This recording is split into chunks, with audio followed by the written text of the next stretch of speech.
আগামী 22শে মার্চ বন দিবস। তার প্রাক্কালে পশ্চিমবাংলার বন দপ্তর এবং জেলা আইনি পরিষেবার কর্তৃপক্ষ বৃহস্পতিবার আসানসোল ও দুর্গাপুর বিভিন্ন রাস্তার সংযোগস্থলে আইনি সচেতনতা বাড়াতে পথসভার আয়োজন করা হয়। জেলার আইনি কর্তৃপক্ষের সম্পাদিকা আম্রপালি চক্রবর্তী জানান, বর্তমানে বিভিন্ন জায়গায় বন্য পশু থেকে শুরু করে সাধারণ জন্তু, জানোয়ার, পশু পাখি নিয়ে ব্যবসা করা হচ্ছে। তাদের হত্যা করে তাদের চামড়া, আঁশ নিয়ে বেআইনিভাবে পাচার করা হচ্ছে।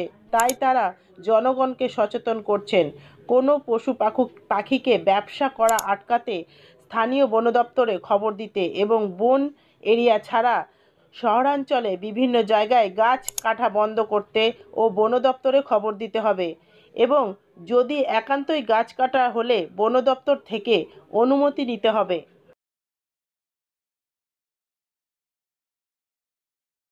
আসানসোল ক্লিন আসানসোল।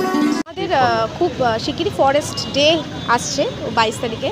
তো আমরা মেনলি সেই ফরেস্ট ডে কথাটা মাথায় রেখে আমরা আসানসোল এবং দুর্গাপুর আজকে থেকে স্টার্ট হলো পশ্চিমবঙ্গ বন দপ্তর এবং আইনি পরিষেবা কর্তৃপক্ষ এই সম্মিলিত প্রয়াসে আমরা বিভিন্ন জায়গায় আইনি সচেতনতা করছি এবং আমরা কোনো এরকম জায়গা চয়েস করিনি যে যেখানে একটা খুব শেডেড এরিয়া হবে, যেখানে কিছু মানুষ থাকবে কিছু মানুষ থাকবে না। আমরা একদম রাস্তার ওপরে চলে এসেছি আইনি সচেতনতাটা নিয়ে।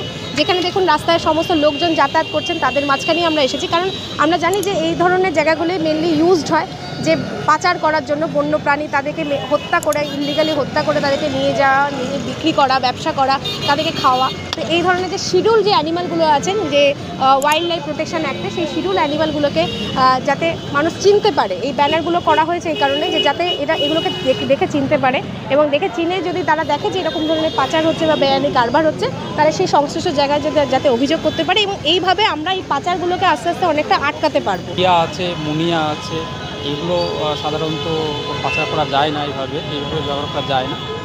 আর সাথে আমাদের যেগুলো আমাদের কিছু পার্ট রয়েছে, বডি পার্ট যেরকম রয়েছে আপনার সজারুর কাটা রয়েছে, আপনার হাত জোড়া রয়েছে, মইটার আর শিং পাচার করা যায় না। এইগুলো যদি এরকম পাচার হয় তাহলে অবশ্যই আপনারা আমাদের বন দপ্তরকে খবর দিন, আমরা আইনত ব্যবস্থা নেব। আপনার